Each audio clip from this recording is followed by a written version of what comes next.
दोस्तों नमस्कार, आप देख रहे हैं जनपद मिरर। दुद्धी इलाके में आज सुबह उस वक्त हड़कंप मच गया जब संदिग्ध परिस्थिति में दुद्धी पीजी कॉलेज के संस्कृत प्रोफेसर जगजीत सिंह की धारदार हथियार से निर्मम हत्या कर दी गई।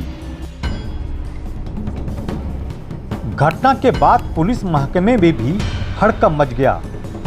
घटना की जानकारी मिलते ही सीओ समेत इंस्पेक्टर अपने दल बल के साथ मौके पर पहुंच गए। बाद में घटना की गंभीरता को देखते हुए पुलिस अधीक्षक भी घटनास्थल का निरीक्षण किया। पुलिस अधीक्षक ने बताया कि पत्नी की तहरीर पर अज्ञात के खिलाफ हत्या का मामला दर्ज कर लिया गया है, लेकिन घटना ने अपने पीछे कई सवाल छोड़ दिए हैं।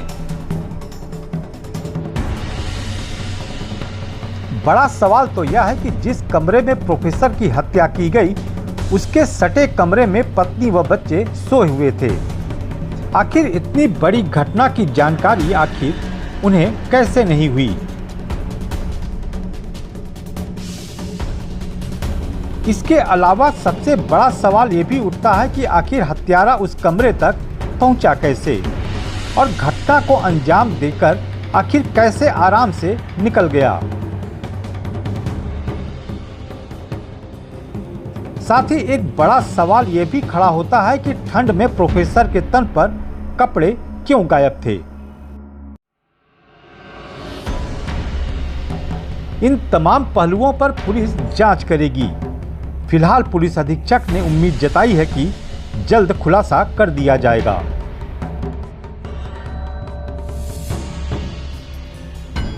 आइए सुनते हैं पुलिस अधीक्षक ने निरीक्षण के बाद और क्या कहा। 112 के माध्यम से ये जानकारी हम लोगों तक पहुंची है कि यहाँ मलदेवा गांव में एक शव पड़ा हुआ है कमरे के अंदर। जानकारी की गई तो ये पता लगा है कि जगजीत सिंह अध्यापक हैं यहाँ बीआरडी कॉलेज में, अपने परिवार के साथ यहीं पे रहते हैं। और सुबह में जब उनकी पत्नी जगी हैं मॉर्निंग वॉक के लिए तो उस समय उन्होंने देखा कि उनकी बॉडी यहाँ पे पड़ी हुई है।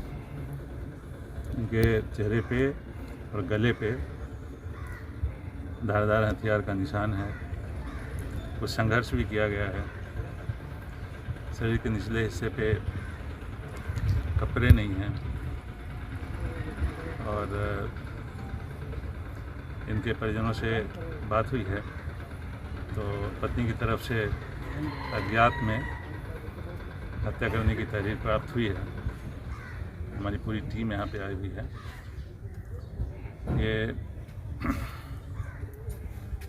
रहने वाले थे फतेहपुर जनपद के और यहाँ पे अध्यापन का काम करते थे। तो वहाँ से लेकर यहाँ तक जो इनके करीबी लोग हैं तो उनसे भी और जानकारी एकत्रित की जाएगी कि इसके पीछे क्या वजह हो सकती है। इनका जो किराए का कमरा है उसके बाहर में एक डायरी भी मिली है। तो उसमें कर्ज मुक्ति के लिए, दाम्पत्य जीवन में सुधार के लिए और सूरज की ग्रह दशा जो खराब चल रही है उसको ठीक करने के लिए चावल दान दिए जाने का उल्लेख है। तो ऐसा लगता है कि इन चीज़ों में भी काफ़ी इनका विश्वास था और कुछ कर्ज या कुछ लेन देन की समस्या भी रही है। तो हम लोग सारे पहलुओं पे जांच करेंगे।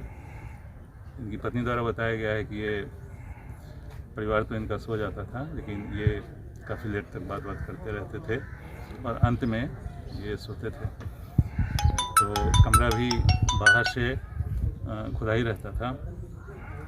इनका कमरा, इनकी पत्नी का कमरा भी बिल्कुल सटा हुआ है। बीच का दरवाज़ा है तो वो भी पता है कि सटाया हुआ था, बंद नहीं था।